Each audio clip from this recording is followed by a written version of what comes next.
오늘도 말씀을 통하여서 성령으로 충만하고 말씀으로 충만한 시간이 되기를 축복합니다. 여러분, 창조는 언제 완성이 되었을까요? 우리는 보통 사람이 창조된 여섯째 날 하나님께서 그때까지 일하셨으니 그때가 끝이 아닐까라는 생각을 하기 쉽습니다. 그런데 오늘 설교의 제목이 뭔가요? 창조의 완성, 그리고 뭐라고 되어 있죠? 안식. 여러분, 기독교 전통에서 창조의 완성은 안식을 포함합니다. 실제로 이 안식, 휴식에 해당하는 히브리어가요, 그 개념을 연구해 보면 무언가를 그냥 아무것도 하지 않는다라고 하는 뜻이 아니라 실질적으로 무엇인가를 한다는 의미가 그 안에 담겨 있습니다. 그래서 미드라시에 보면 메누하라고 하는 이 휴식에 해당하는 히브리어인데요, 이 메누하가 특별한 창조 행위를 낳았고 그것이 없이는 우주가 완성되지 못했다라고 기록되어져 있습니다. 그래서 이 시간에 우리가 창조에 대해서, 하나님 창조의 원리에 대해서 분명하게 알려면 오늘 설교도 잘 들으셔야 됩니다. 그러니까 오늘 지금 설교를 들으시면서 주님께서 쉬셨으니 나도 좀 편하게 쉬어야 되겠다 라는 마음으로 지금 수동적으로 설교를 들으시는 분이 있으면, 영상으로도 마찬가지고요, 그 마음을 내려놓으시고 이 하나님, 오늘 이 짧은 구절이지만 1절부터 3절까지를 통하여서 우리에게 주시는 참된 안식이 과연 무엇인지를 깨닫는 은혜가 있길 축복합니다. 아멘. 지금 한 20-30%가 약간 좀 주무시는 것 같아서 제가 이러한 말씀을 드렸고요.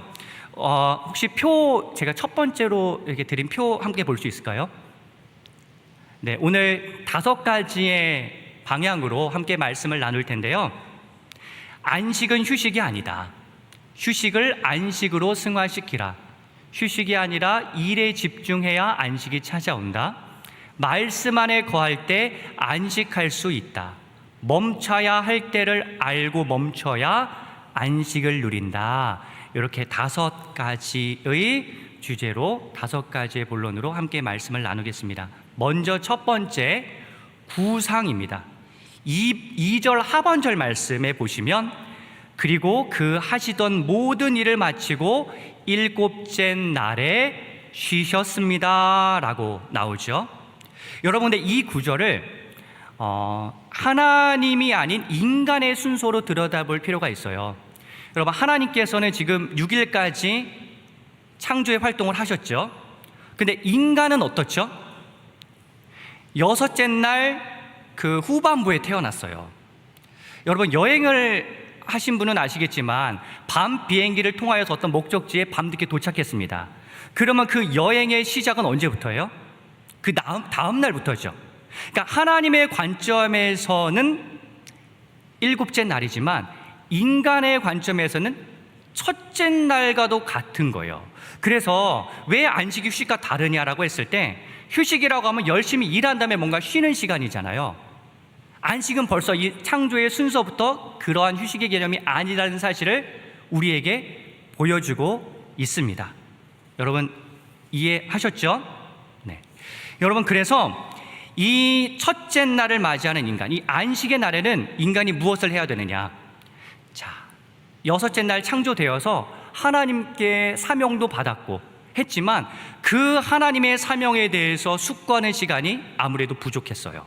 그걸 안식의 날에 하나님과 함께 구상하는 시간이 바로 안식입니다. 여러분, 하나님이 어떤 분이신가요? 우리가 질문하면 하나님께서는 대충 대답하시나요? 아니죠. 성육신하신 예수님을 통하여 드러났듯이 하나님께서는 우리와 눈높이를 맞추셔서 상호작용하시는 분이에요. 그냥 무턱대고 너 이거 무조건 해라라고 하는 강압적이고 고압적인 분이 절대로 아닙니다. 이거는 경험하신 분은 그렇게 다 고백을 하세요. 우리의 마음에 소원을 두고 행하게 하신다는 빌립보서의 말씀처럼 그렇게 우리를 다독거리시면서 그 하나님의 경륜을 이뤄가시지, 그냥 막 이렇게 폭군처럼 하시는 분이 절대로 아니에요. 그래서 이 안식의 날에는 하나님과의 상호작용을 하는 거예요. 하나님, 이거에 대해서는 어떻게 생각하십니까? 이때는 제가 어떻게 해야 하나요? 이러한 질문들을 던지면서 하나님께 답을 얻는 시간이 바로 안식의 날이라고 여기셔야 합니다. 그래서 우리는 주일날, 안식에 해당하는 이 주일날을 어떻게 보내야 하는지 이러한 내용을 생각해 보면 실로 자명해 주죠. 예배를 통해서, 설교를 통해서, 그리고 적정 수준의 봉사를 통해서 우리는 우리에게 주신 사명에 대해서 숙고하고 구상해 보는 시간을 가져야 됩니다. 그래서 여러분, 혹시 주일날 내가 너무 바쁘다, 그래서 하나님과 함께 교제하는 시간이 너무나 부족하다 라고 하시는 분이 있다면 어떻게 하셔야 되죠? 가지치기 하셔야 돼요. 일을 좀 줄이셔야 합니다. 여러분, 어떤 분 이렇게 생각을 하세요. 목사님, 제가 이 일을 그만두면 교회가 운영이 잘 되지 않습니다. 여러분, 안심하세요. 교회는 잘 굴러갑니다. 그 일을 안 하셔도 다른 대체하실 만한 분이 나와서 그 일을 하시기도 하고, 그렇기 때문에 그런 마음이 있다면 안심하시고, 하나님과의 관계가 무너져 있다면, 주일날 하나님과 구상하고 하나님과 대화하는 시간이 부족하다면 그 시간을 충분히 가질 수 있도록 여러분 여러 가지로 가지치기를 하셔야 해요. 할렐루야, 할렐루야. 네. 마르다에게 예수님이 하신 말씀을 기억하실 필요가 있어요. 누가복음 10장 41절 42절에 보시면 이렇게 말씀하시죠. 너는 많은 일로 염려하며 들떠 있다. 몇 가지만 하든지 혹은 한 가지만 하더라도 충분하다 라고 이야기를 합니다. 여러분, 우리가 삶에 있어서 놓치는 부분이 많아요. 그래서 만일 가족 영화를 보시면서 최근에 나온 스위치라든지 그런 영화를 보면서 가족이 참 소중하구나, 일에 너무 파묻혀서 가족을 놓치면 나중에 후회하는구나, 이런 깨달음을 얻는데, 우리 신앙의 선조들이 만약에 우리에게 어떠한 교훈을 준다면 뭐라고 할까요? 그건 바로 이것일 겁니다. 하나님을 묵상하는 시간이 최우선이다. 하나님 앞에 나와서 하나님께서 우리에게 어떠한 계획을 가지고 계신지, 그것에 대해서, 그 사명에 대해서 함께 대화를 나누는 그 시간이 가장 중요하고 소중합니다. 일이 중요한 것이 아니에요. 여러분, 그래서 일을 많이 하고 계신 분이 있다면 조절하실 필요가 있어요. 근데 저는 이렇게만 말씀드리지 않고 또 다른 부류의 분들에게도 이런 말씀을 드리고 싶은데, 대형교회의 특성상 이 중에는 봉사를 하나도 안 하시고 예배만 드리시는 분이 있단 말이에요. 여러분, 찔리는 분이 있죠. 성도님 들으라고 주시는 말씀입니다. 여러분, 그 마르다에게 이런 말씀 하시잖아요. 몇 가지만 하든지 혹은 한 가지만 하더라도 충분하다라고 하는 이 말씀을 하시는데, 이거를 역으로 생각해 보면 어떤 말씀일까요? 이런 말씀입니다. 아무 일도 하지 않고 있는 너는 한두 가지 봉사라도 반드시 하라.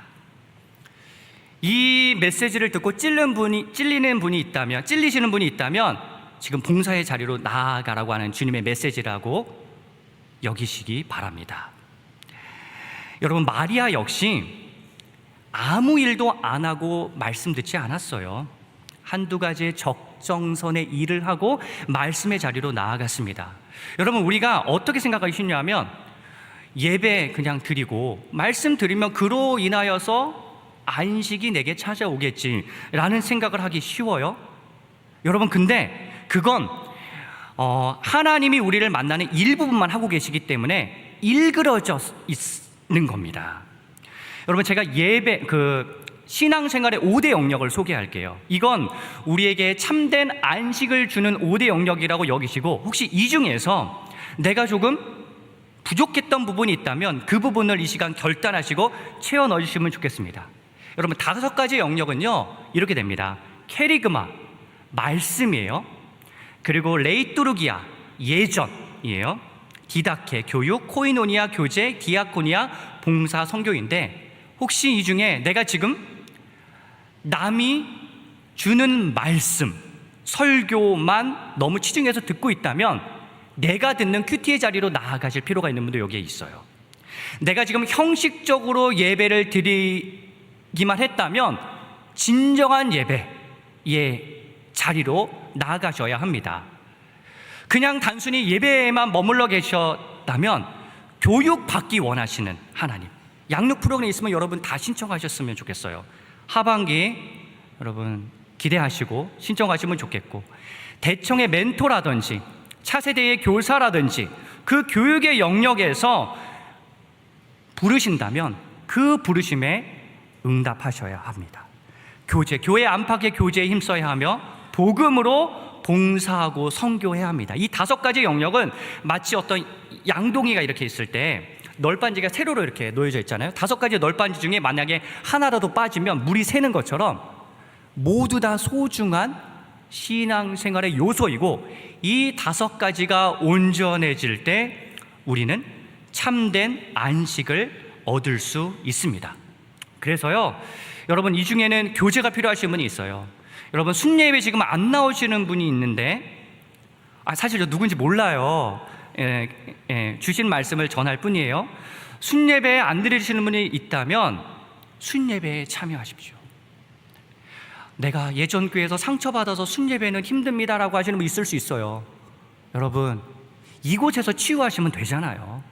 그리고 같은 문제를 맞이하실 수 있겠지만 하나님께서 주시는 새 힘으로 극복할 생각을 하시고 그 교제의 자리에 참여하여서 그곳에서 주는 참된 안식을 누리셔야지, 지금 나 혼자서 신앙생활 하려고 하신다면 여러분 그거 굉장히 큰 오산육 교만입니다. 네. 봉사하지 않으시는 분이 있다면 이 교회가 나의 교회라고 생각하시고 여러분 1일 2일 봉사의 정신을 가지고 오늘 목회지원실 내려가셔서 신청하시기 바랍니다.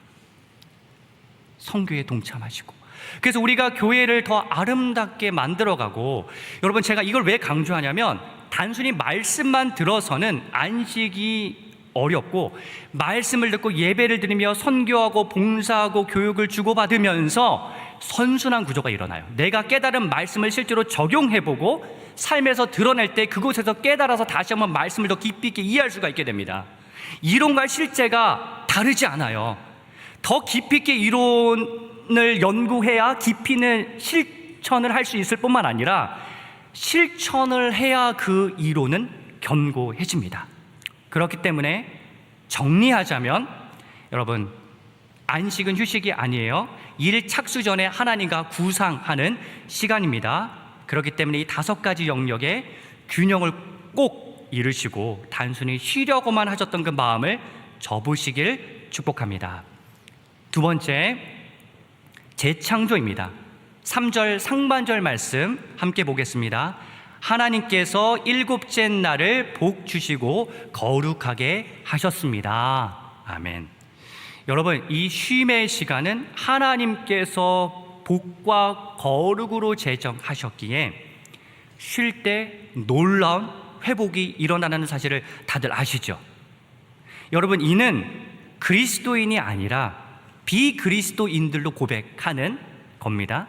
휴식하면 우리가 마음이 이완되고 편안해지잖아요. 그래서 여러분 제가 그 부부싸움 하지 않는 방법을 알려드릴게요.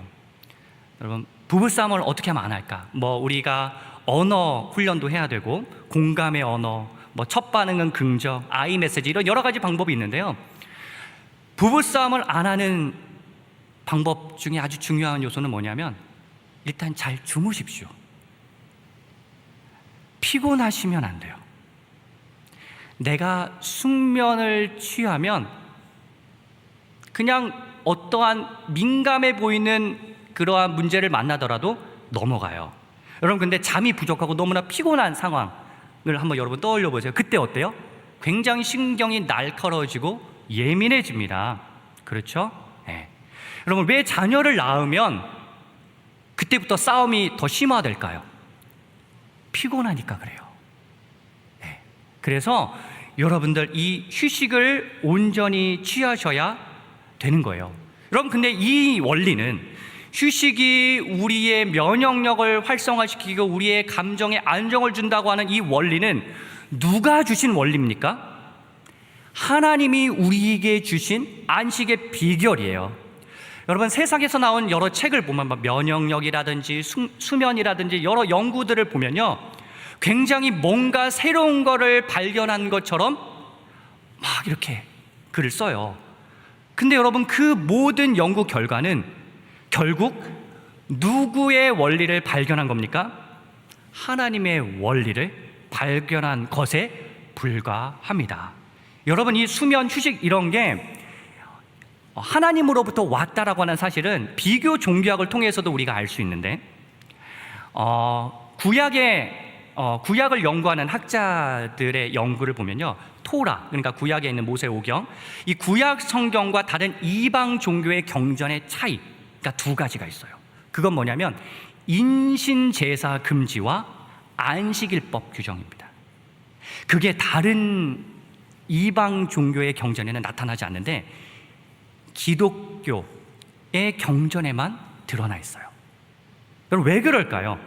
왜 그럴까요? 이 휴식, 안식의 주체가 누구신 거예요? 하나님이신 거예요. 하나님이시기 때문에 그게 성경에 기록되어져 있는 겁니다. 네. 여러분, 그래서 이 하나님께서 우리에게 너무나 아름다운 선물을 주셨어요. 여러분, 이거 기적 아닙니까? 그런 생각 해보셨어요? 내가 잠만 잘 잤는데도 몸이 회복되는 거예요. 사실 이거는 생각해보면 감사할 거리예요. 하나님, 제가 이렇게 숙면을 취할 수 있도록 도와주시고 이 잠을 통해서 내가 다시 한번 생기 있게 살 수 있도록 도와주셔서 너무나 감사합니다 라고 하는 그러한 감사의 제목으로 우리가 주님께 고백할 거리예요. 그래서 충분히 쉬시면 좋겠어요. 그런데 쉬실 때 어떠한 마음으로 쉬셔야 되냐면, 내가 그냥 모든 것을 다 생각 안 하고 그냥 쉰다라고 하는 생각보다는 뭔가 다음을 위한 도약을 위해서 쉰다는 생각으로 여기시면 좀 더 그 휴식의 시간을 알차게 보내실 수가 있습니다. 그래서 교회를 다니지 않는 분들도 이 휴식 시간을 잘 보내기 위해서 여러 가지를 하시잖아요. 여행을 가신다든지, 책을 읽으신다든지, 또 나의 건강을 돌본다든지, 여러 가지 인간관계를 확장하신다든지, 운동을 하신다든지, 여러 가지 활동들을 하세요. 그렇기 때문에 여러분들 그런 활동을 하면서, 그러니까 이 휴식 시간을 얼마나 잘 보내는지가 앞으로 내가 할 일을 어떻게 해나가는지 그대로 직결되기 때문에 여러분, 이 휴식을 내가 얼마나 의미 있게 보낼 수 있을지를 고민하시기 바랍니다. 월요병이 언제 생기는 줄 아세요? 의미 없이 휴일을 보낼 때 월요일날 피곤해져요. 혹은 지나치게 열심히 놀았을 때 휴일에. 의미 있게 휴일을 보내는 사람은 월요일날도 생기 있게 그 일을 착수할 수 있습니다. 그렇기 때문에 하나님 안에서 내가 어떻게 하면 의미 있는 휴식 시간을 보낼지 고민해 보시면 좋겠어요. 그런데 저는 이게 하나 더 어떻게 보면 더 근본적일 수 있는 부분을 소개하고 제안하고자 합니다. 여러분, 참된 안식을 주는, 참된 휴식을 주는 가장 근본적인 활동과 중요한 활동은 무엇입니까? 예배입니다. 할렐루야. 예배예요.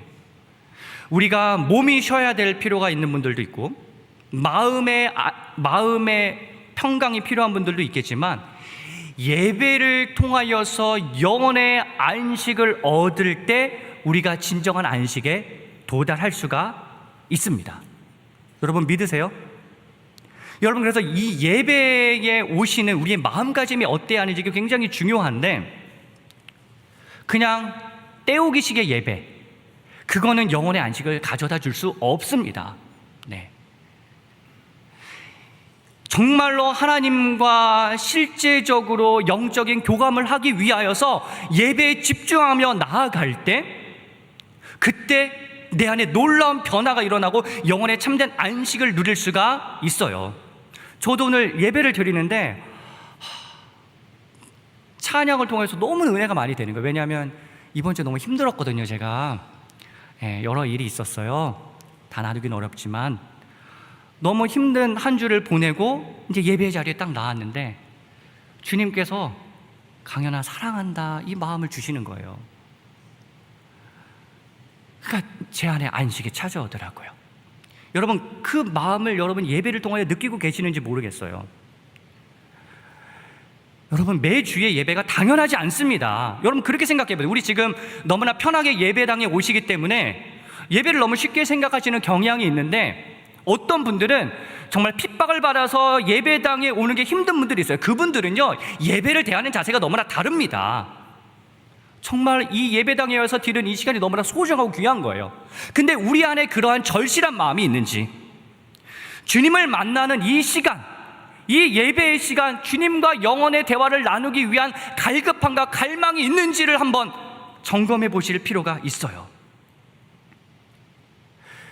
이 영혼의 갈망 때문에 어떤 분들은 템플 스테이 가시는 분들이 있어요. 왜 거기 가십니까? 어떤 분들은 명상하신다고 하고 참선하신다고 하고 뭐 이래요. 여러분 제가 다 연구해 봤거든요. 완전한 연구는 없지만 그 안에 진리가 없습니다. 그건 자기와의 대화이거나 뭘 계속 비워내라고 하는데 우리는 하나님의 말씀으로 채워야 되는 거죠. 채워야 되는 존재죠. 그때 참된 안식을 누릴 수 있잖아요. 지금 세상에서는 어떠한 움직임이 있냐면요, SBNR이라고 해요. Spiritual but not religious. 내가 굉장히 영적인 것을 추구합니다. 그렇지만 나는 종교는 없어요. 그 교회 안 나오시고 뭔가 영적인 어떤 추구를 하는 움직임이 21세기가 영성의 시대라서 그렇게 활동하시는 분들이 많은데 여러분 그곳에 빠지시지 마세요. 그 안에 진리가 없어요. 참된 평강과 안식이 없습니다. 오직 유일한 평강과 안식, 참된 안식은 누구로부터 말미암습니까? 하나님으로부터 말미암고 예배를 통하여서 가능합니다. 예배가 참된 안식의 자리예요. 그래서 한 예배학자는 이러한 표현을 합니다. 예배를 통해 만나는 하나님의 거룩하신 속성은 인간의 양심을 각성시키며 그의 진리는 인간의 지성을 기르고 그 아름다우심은 우리의 상상력을 맑게 한다. 영혼의 변화, 예배를 통하여 영혼의 변화가 일어날 때 우리 삶의 전 영역이 변화될 줄 믿습니다. 재창조가 일어날 줄 믿습니다. 그래서 정리하자면 휴식을 안식으로 승화시키기 바랍니다. 재창조의 계기를 삼기 위하여서 우리가 의미 있는 휴식 활동도 중요하지만 여러분 예배를 통하여서 영혼의 안식을 누리시길 축복합니다. 특별히 이 예배의 회복이 필요한 분이 이 가운데 있어요. 온라인에 계실 수도 있어요. 여러분 그분은 깨어나시기 바랍니다. 거기 안에 머물러 계시지 마세요. 심리적으로 위축돼서 내가 그 방구석에 처박혀서 심리적인 어떤 그 좁은 공간에 있어서 하나님께 나아오지 못하게 만드는 죄악된 세력으로부터 여러분 자유하십시오. 하나님께서 여러분을 부르십니다. 예배의 자리로 초대하십니다. 이곳에 실제로 한 걸음 내딛는 게 굉장히 중요합니다.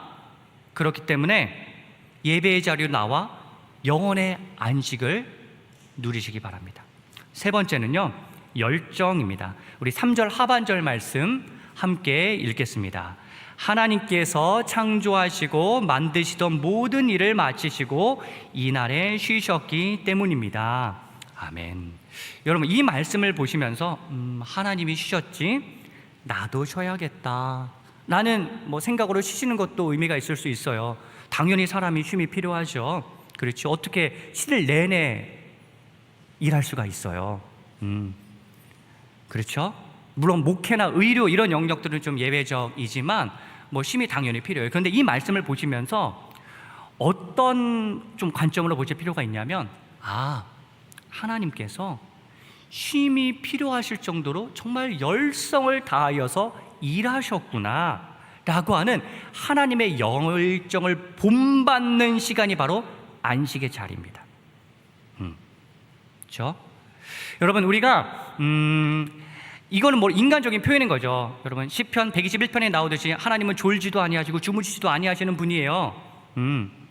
그렇지만 우리가 예수님을 통해서 이런 관점을 가질 수가 있어요. 예수님 정말 열심히 사역하셔서 풍랑이 일어난 중에도 지금 상황이 굉장히 심각한 줄 모르시고 주무셨잖아요. 그렇게 열심히 일하신 것처럼 우리 역시도 내게 주신 사명의 자리에서 열심히 일해야 돼요. 제가 이런 말씀을 드리면 이제 성인분들의 경우 제 인생은 이제 끝났습니다. 대청에 가서 그런 말씀을 전해주세요. 뭐 이런 분이 있을 수 있어요. 여러분, 그런데 100세 시대를 사는 요즘 내 사명이 어떻게 끝났다고 말씀하실 수가 있나요? 우리의 사명은 내가 발견하지 않고 하나님의 말씀을 듣지 않았을 뿐이지 너무나 할 일이 많습니다. 할렐루야. 너무나 할 일이 많아요. 그 자리로 나아가기 원하시는 거예요. 여러분, 역설적이게도 내가 휴식해야 되겠다, 휴식 시간을 보장해 주세요, 이런 식으로 나아가면 제대로 휴식을 못해요. 참 신기하게도. 그런데 내가 열심히 일해야 되겠다고 생각하면 제대로 잘 쉴 수가 있어요. 한 가지만 예를 들자면, 여러분, 이 낮 시간을 정말로 설심하게 새벽부터 저녁까지 정말로 열심히 일하신 분, 밤에 어떻게 돼요? 쓰러져 잡니다. 지금 저기 무슨 소리가 들리든지, 물론 이제 불면증으로 고생하시는 분들은 예외일 수 있어요. 그렇지만 정말로 열심히 일하시는 분들은요, 자연스럽게 휴식을 맞이하게 되어 있어요. 그래서 성경 말씀에 보면 낮의 자녀가 되라, 이런 말씀이 있죠. 그 말씀은 낮에 성실하게 일하면 휴식이 자연스럽게 따라온다는 의미입니다. 여러분, 하나님이 사랑하는 자에게 잠을 주신다고 하죠. 무슨 의미일까요? 이 관점에서 보면 정말로 하나님의 사랑을 받을 만큼 열심히 일하시는 분은 지금 예배 시간에 잠이 오는 것이 아니라, 그렇게 성실하게 일하시는 분은 자야 될 밤에 잠이 잘 온다는 의미예요. 나중에 창세기 3장에 보시면 아담에게 수고해야 소산을 먹을 수 있다는 그런 말씀이 나오죠. 이런 말씀도 보면 일하지 않으려는 아담적인 나태함을 극복하라는, 일에 대해서 너가 조금 더 제대로 하나님께서 주신 사명을 다시 한번 생각해 보라는 그런 의미로 우리가 받아들일 수 있습니다. 그래서요, 우리는 오늘날에 일어나는 문화적인 현상에 대해서 조금 제대로 바라볼 필요가 있는데, 워라밸 시대로 우리가 살고 있잖아요. 워크 앤 라이프가 밸런스를 이뤄야 된다 라고 하면서 라이프가 굉장히 중요한 시대가 되어졌어요. 여러분, 이건 정말로 필요하다고 생각을 합니다. 우리의 라이프가 많이 무뎌진 측면이 있어요. 퇴근했으면 카톡으로 업무를 지시하면 안 되죠. 네, 그렇죠. 물론 예외적인 영역도 있어요. 네. 그렇지만 그런 것들을 지켜줘야 되는데 쉬지도 못하게 하는 그러한 부분은 문제가 있죠. 하지만 이 워라밸을 너무나 지나치게 강조할 경우 어떤 문제가 발생하냐면, 일과 휴식을 이분법적으로 생각하는 오류에 빠지기 쉽습니다. 일과 휴식은 따로 떼어서 생각할 수 없어요. 실제로 성실하게 매일매일 살아가시는 분들을 잘 보세요. 일과 휴식을 통합적으로 이해하고 계십니다. 네. 여러분, 그 가스펠 프로젝트 구약 1을 공부하시는 분은요, 이러한 문구를 만나셨을 거예요. 일은 죄로 타락한 사람에게 하나님이 저주로 내리신 것이 아니다. 힘겨운 수고는 죄로 인한 것이지만 일 자체는 우리에게 성취감과 하나님을 표현하고 반영할 환경을 제공하기 위해 타락 이전부터 구상된 것이었다 라고 하는, 일과 삶, 생활에 있어서 균형을 이루는 그러한 방식이 기독교적인 그러한 가치관입니다. 그래서 성경에도 보고 여러 안식에 대해서 연구하는 분들도 보면 하나님께 순종의 안식을 누릴 수 있다, 이런 내용으로 많은 기술을 하고 있어요. 히브리서 4장 6절에도 보시면 너희가 순종하지 않은 탓으로 안식을 누리지 못한다라고 하는 말씀이 나와 있습니다. 제가 한 가지 책 소개하면, 안식에 관한 고전을 쓴 아브라함 햇셀이라는 분이요, 그 안식이라는 책에서 이렇게 말씀하세요. 안식은 노동의 존엄성을 신성하게 고양시킨다. 너희는 일곱째 날에 노동을 삼가라는 명령은 너희는 엿새 동안 모든 일을 힘써 하라는 명령의 속편이다 라고 하는 말씀, 그 메시지가 있어요. 여러분, 그래서 따로 떼어두고 생각할 것이 아니라 통합적으로 우리가 일과 휴식을 바라봐야 된다는 관점을 지니시기를 축복합니다. 정리하자면, 여러분, 일과 휴식을 이분법적으로 생각하지 마시고 서로 보완하는 관계로 삼으시면 좋겠고, 하나님이 얼마나 열정적으로 일하셨는지 그것을 본받는 안식의 시간을 가지시길 축복합니다. 네 번째는요, 점진입니다. 여러분, 1절 말씀 함께 읽겠습니다. 그리하여 하늘과 땅과 그 안에 모든 것이 완성됐습니다. 아멘. 여러분, 그 안에 모든 것이 완성되는데 무엇으로 완성됐나요? 하나님의 말씀으로 완성됐죠. 여러분, 그렇기 때문에 우리는 이 안식의 시간에 무엇을 해야 되냐면 하나님의 말씀의 능력으로 일하기 위해서 그 말씀 안에 온전히 머무는 시간을 가져야 합니다. 여러분, 세상에서 언어의 중요성을 굉장히 많이 이야기를 해요. 물은 답을 알고 있다는 유명한 책도 있고, 또 양파, 두 가지 양파를 비교하여서 한 양파에게 칭찬하니까 양파가 잘 자라고 한 양파에게 저주의 말하니까 양파가 잘 안 자라고, 이런 식의 언어에 대한 통찰이 있는 책들과 연구 결과가 있는데, 여러분, 그거 다 하나님이 주신 언어를 잘 사용해야 된다는 의미이고, 그거보다 더 중요한 건 하나님의 말씀이 우리 안에 들어가서 영혼과 혼과 관절과 골수를 찔러 쪼개는 그 말씀이 우리 안에서 놀랍도록 영향을 일으키는 그러한 변화를 받으셔야 합니다. 말씀이 우리에게 변화를 일으키는 거예요. 말씀을 통하여서 우리가 점진적으로 변화하는 겁니다. 여러분, 이 말씀의 특성은 뭐냐면 갑자기 뭐가 변화하는 경우가 막 흔하게 일어나지 않아요. 조금 점진적으로 변화가 일어날 때가 많습니다. 여러분, 하인리히의 법칙이라고 아시나요? 하인리히의 법칙은 1대 29대 300이라고 하는 그러한 숫자로 표현할 수가 있는데, 무슨 얘기냐면 하나의 대형 사고가 일어날 때 갑자기 일어나지 않는다는 거예요. 300개의 작은 사고, 29개의 중형급 해당하는 그 사고가 일어나고 그 다음에 대형 사고가 일어난다는 하인리히의 연구 결과가 바로 이 하인리히의 법칙입니다. 그런데 이러한 사고는요, 비단 그러한 사건 사고에만 국한되지 않고 말씀의 변화에 있어서도 적용됩니다. 여러분, 어느 한 사람이 막 갑자기 확 변화하잖아요. 그게요, 갑자기 확 변화하기보다는 300개의 작은 말씀이 들어가고 29개의 이렇게 완전히 산술적으로 그렇게 딱 29개라고 할 수는 없지만 그 정도에 해당하는 중형급에 해당하는 놀라운 말씀의 영향을 받고, 그렇게 말씀이 점진적으로 그 사람에게 변화를 일으킬 때 놀랍도록 회심이 일어나는 거예요. 우리가 어떠한 그 도약이 일어날 때 지금 이렇게 조금씩 변화하는 이 모습, 이거는 잘 이렇게 지나가다가 이렇게 점진적으로 변화하다가 어느 순간에 확 도약이 일어나거든요. 근데 이게 도약이 일어나니까 뭔가 갑자기 변화하는 것으로 여기시는 분들이 있는데, 그렇지 않습니다. 말씀이 계속해서 우리를 점진적으로 변화시킬 것이고, 그 변화를 통하여서 우리의 삶은 완전한 안식으로 나아갈 수가 있게 됩니다. 그래서 여러분, 우리가 어떤 신앙을 조심해야 되냐면 갑자기 뭔가 변화를 일으키고 싶어하는 그 마음을 접어야 해요. 하나님, 이거 빨리 바꿔주세요. 너무 힘듭니다. 그렇게 빨리빨리, 한국 사람들의 특징인 빨리빨리로 하나님께 나아갈 것이 아니라, 하나님, 제가 지금 이 상황을 하나님의 말씀으로 잘 이겨낼 수 있도록 주님 도와주옵소서 라고 점진적으로 우리를 변화시키는 그 말씀에 머물 때, 그때 우리에게는 놀라운 변화가 일어나고 참된 안식이 찾아올 것입니다.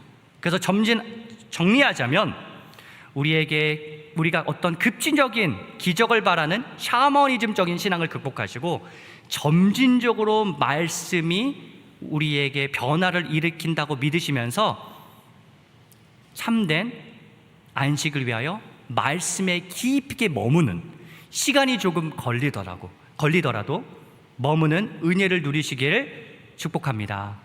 아멘. 마지막으로 5번째는 방출입니다. 우리 2절 상반절 말씀 함께 읽겠습니다. 하나님께서는 그 하시던 일을 7째 날에 다 마치셨습니다. 여러분, 하나님의 사역에도, 창조 사역에도 끝이 있었어요. 물론 하나님의 사역은 계속되지만 일단 창조의 메시지만 놓고 봤을 때 하나님이 7째 날에 다 마치셨다라고 이렇게 말씀을 하세요. 여러분, 우리가 어느 순간에는 그 일에서 손을 놔야지만 참된 안식이 찾아옵니다.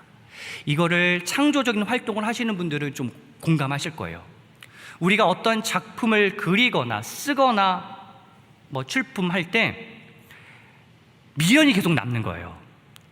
이걸 이제는 제출해야 돼요.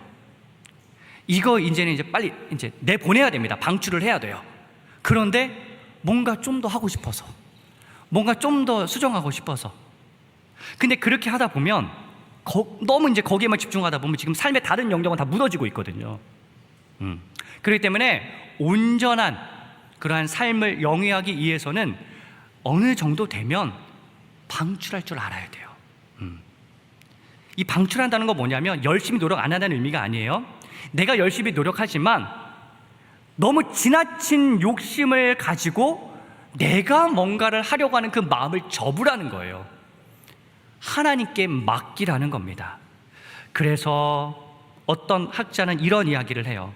휴일의 계명은 모든 시간을 이용하려는 탐욕적인 투쟁을 물리치며 이익을 포기하도록 안도하여 줌으로써 야훼가, 하나님이 모든 날들의 주님이시며 그 날들을 주신 분이라고 증거한다.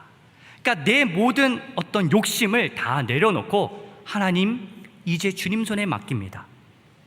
그래서 이 안식은 겸손의 자리로 나아가는 자리예요. 내가 뭔가를 다 해보겠다는 그런 내 의지와 욕심을 불태우는 것이 아니라 하나님, 주님께서 일하실 때가 왔습니다. 이 모든 것을 주님의 손에 맡깁니다 라고 할 때 그것을 통하여서 놀라운 역사가 일어날 것입니다. 마리아 해리스라고 하는 기독교 교육학자가 이렇게 말해요. 움직임의 중단으로 세상이 다시 창조된다. 휴식의 순간, 비움의 순간, 그리고 고요함의 순간이기에 해제로부터 새로운 명상의 순간이 시작되어서 금욕적, 창조적, 성례적 작업이 다시 한번 시작된다. 우리가 하나님께 내어 맡길 때 그 안에서 또 새로운 창조가 일어나는 것입니다. 정리하자면 여러분, 멈춰야 할 때를 알고 멈춰야 안식을 누릴 수 있고, 그 미련을 버릴 때 하나님께서 일하시는 공간이 창출되어서 주님께서 일하시는, 그래서 나의 수고가 그 일을 완성하는 것이 아니라 하나님이 일하신다라고 하는 믿음의 고백으로 나아갈 때 하나님께서 그 일을 완성하실 줄 믿습니다. 칼뱅은 이렇게 이야기했어요. 신자들은 그렇게 영적으로 안식하는 가운데 자기들의 일을 다 제쳐두고서 하나님께서 그들 속에서 일하시도록 해야 한다. 아멘. 제 말씀을 정리하겠습니다. 우리 5가지로 참된 안식에 대해서 함께 나누었습니다. 지금까지 좀 피곤하셨던 분이라도 이 말씀을 기억하시면 좋겠어요. 자, 안식은 일 착수 전에 하나님과 구상하는 시간입니다.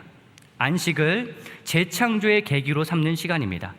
안식은 쉼이 필요할 정도로 일하신 하나님의 열정을 본받겠다고 깨닫는 시간입니다.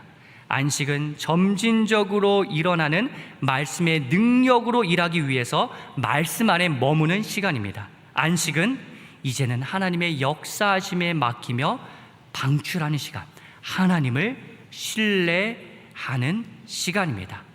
여러분, 이 7째 날의 안식을 바르게 이해하고 실천해야 우리 안에서 창조가 일어나고 하나님의 창조를 명확하게 이해하는 것입니다. 창조의 마지막 퍼즐은 안식으로 완성되었습니다. 여러분, 일곱째 날에는 그러면 무엇이 창조되었을까요? 단순히 쉬는 시간이 아니죠. 일곱째 날에 창조된 건 평온, 고요, 평화가 창조되었다는 사실을 기억하십시오. 끝으로 이 메시지를 전하고자 하는데, 이것도 칼뱅의 말이에요. 우리는 하나님을 경외하고 사랑해야 하는 거로 그분 안에서 우리의 안식을 찾아야 한다. 여러분, 안식은 다른 곳에 있지 않습니다. 오늘 우리가 말씀을 함께 살펴보았듯이 하나님 안에 진정한 안식이 있으며 하나님과 더불어 안식을 누릴 때에 우리의 삶의 여러 무너졌던 부분들이 놀랍도록 회복될 것이고 그 안에서 하나님의 창조하심을 경험하실 것입니다. 여러분들, 그렇게 하나님께서 우리의 삶에서 일하시는 그러한 경험들 이번 한 주간에도 하시고 그러한 하나님의 놀라운 은혜를 충만히 누리시는 그러한 복된 날들 되시기를 축복합니다. 함께 기도하겠습니다.